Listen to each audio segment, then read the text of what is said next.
அரசியலில் ஆளுமை அப்படின்னு ஒரு விருது நேற்று வழங்கினாங்க. அரசியல் ஆளுமை அப்படின்னு. இது சுதீஷோட ஃப்ரெண்ட் அவதார் அப்படின்னு ஒரு நிறுவனம் வச்சிருக்காரு. 7-8 வருஷமா அவர் கூப்பிட்டாரு. இந்த வருஷம் தான் அது எங்களுக்கு செட் ஆச்சு. ஸோ அந்த விழாவுக்கு நாங்கள் 2 பேர் போயிருந்தோம். அந்த விழாவில் பேசுகிறப்போ தமிழ்நாட்டில் பெண் ஆளுமைகளாக 2 பொதுச் செயலாளர், ஒன்று அம்மா செல்வி ஜெயலலிதா அவர்கள், அடுத்தது தேசிய முற்போக்கு திராவிட கழகத்தின் சார்பாக என் சகோதரி பிரேமலதா விஜயகாந்த் அப்படின்னு அவர் சொன்னார். ஸோ 2 பேருமே சிங்க பெண்கள் அப்படின்றத மாதிரி சொன்னார். இது நெக்ஸ்ட் டே மார்னிங், இன்னைக்கு மார்னிங் பார்த்தா சோசியல் மீடியாவில் அவங்களா அந்த சப்ஜெக்டையும் ஜெயலலிதா அவர்களும் நானும் இருக்கிற புகைப்படத்தை போட்டு சோசியல் மீடியாவில் அதை போட்டாங்க. அதை இவர் தன்னுடைய ஃபேஸ்புக் ட்விட்டரில் இது ஷேர் பண்ணார். அவ்வளோதான். நீங்கள் என்ன கேட்டீங்க, கேப்டன் படத்தை யாரும் யூஸ் பண்ணக்கூடாது, இல்லை கேப்டன் படத்தை யாரும் யூஸ் பண்ணக்கூடாது நீங்கள் மட்டும் எப்படின்னு. அதுக்கும் இப்போ மக்கள் நல பணியாளர்களுடைய ஆர்ப்பாட்டத்தில் கலந்துக்கிட்டு தான் இப்போ நேரடியாக இங்கே வந்திருக்கேன். அங்கே தெளிவாக இதை பற்றி நான் பதிவு போட்டிருக்கேன். இருந்தாலும் சேலத்தில் நான் முதல் வாட்டி வர பத்திரிகையாளர்களை இங்கே ஏர்போர்ட்டில் வச்சு சந்திக்கிறேன் ஃபர்ஸ்ட் டைம். ஸோ உங்கள் கேள்விக்கு நான் பதில் சொல்கிறேன். கேப்டனை பொறுத்த வரைக்கும் எம்ஜிஆர் தான் தன்னுடைய மானசீக குரு அப்படின்னு பல முறை கேப்டன் நடிகராக இருந்த போதும் அரசியலுக்கு வந்த போதும் ஓப்பனாகவே சொல்லியிருக்கார். அப்போ கேப்டன் சொல்லும்போது அவருடைய எம்ஜிஆருடைய சிலை தான் இன்னைக்கும் நம்ம தலைமை அலுவலகத்தில் இருக்கு, உங்க எல்லாருக்கும் தெரியும். அப்போ நான் என்ன சொல்றேன், கேப்டன் தான் எங்களுடைய மானசீக குரு, அரசியலில் எங்கள் மானசீக குரு கேப்டன் தான் அப்படின்னு சொல்லட்டும். சொல்றவங்களுக்கு படம் போடலாமா என்று கேட்கட்டும். அப்ப நாங்க அனுமதி கொடுக்குறோம்.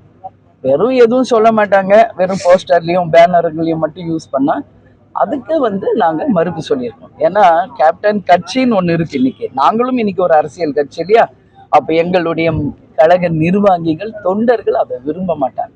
அதனாலதான் அது கேப்டன் தான் என்னுடைய அரசியல் மானசீக குரு என்று சொல்லட்டும். அப்போது அந்த புகைப்படம் போட நாங்கள் அனுமதி தருகிறோம்.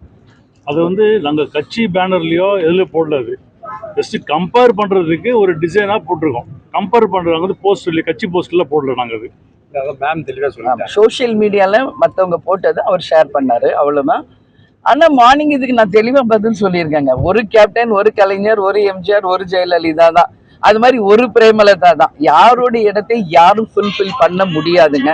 இப்ப ஒரு சூரியன், ஒரு சந்திரன், அதுக்கு மாற்று ஏதாவது வருமா? அப்படிதான். ஒரு கேப்டன், ஒரு பிரேமலதா விஜயகாந்த் தான். அந்த மாதிரி தான். அதனால நாங்க என்ன சொல்றோம், அவங்களோட பெண் ஆளுமை அப்படின்னா யாருன்றப்ப நானே அந்த அம்மாவை தான் சொல்லியிருக்கேன். அரசியலில் என்னுடைய ரோல் மாடல் அம்மையார் ஜெயலலிதா அவர்கள் தான் நான் சொல்லியிருக்கேன். ஏன்னா நான் நினைச்ச இந்திரா காந்தியை சொல்லலாம், மம்தா பானர்ஜி சொல்லலாம், அவங்களாம் நம்மளுக்கு தெரியாதவங்க, வடநாட்டுக்காரவங்க. நம்ம தமிழ்நாட்டில் நாம் வாழ்கின்ற சமகாலத்தில் ஒரு பெண் ஆளுமையாக, இரும்பு பெண்மணியாக பல சவால்களை சந்தித்து சிஎம்மா இருந்து அவங்க ஒரு கட்சியும் ஆட்சியும் சிறந்த முறையில் நிர்வாகம் பண்ணாங்க. அப்போ உங்களுடைய பொலிட்டிக்கல் ரோல் மாடல் யார் அப்படின்னு பத்திரிகையாளர்கள் கேட்டபோது தமிழ்நாட்டின் ஆளுமை செல்வி ஜெயலலிதா அவர்கள் தான் அந்த பெண் ஆளுமை தான் என்னோட ரோல் மாடல் அரசியலில் அப்படின்னு நான் சொல்லியிருக்கேன். ஸோ இது அவங்களையும் என்னையும் கம்பேர் பண்ணி போடுறது, இது மக்கள் செய்கிறாங்க, சோசியல் மீடியாவில் அது வருது. அதை தான் சுதீஷ் ஷேர் பண்ணியிருக்காரு. செய்திகளை உடனுக்குடன் தெரிந்து கொள்ள கீழ்கண்ட கேபிள் மற்றும் டிடிஹெச் நெட்வொர்க்குகளில் எம்நாடு செய்தி தொலைக்காட்சியை காணுங்கள். பாதகம் செய்பவரை கண்டால் நாம் பயம் கொள்ளலாகாது பாப்பா. மோதி மிதித்து விடு பாப்பா, அவர் முகத்தில் உமிழ்ந்து விடு பாப்பா. அண்மை செய்திகளை உடனுக்குடன் தெரிந்து கொள்ள இணைந்திருங்கள் எம்நாடு தொலைக்காட்சியுடன்.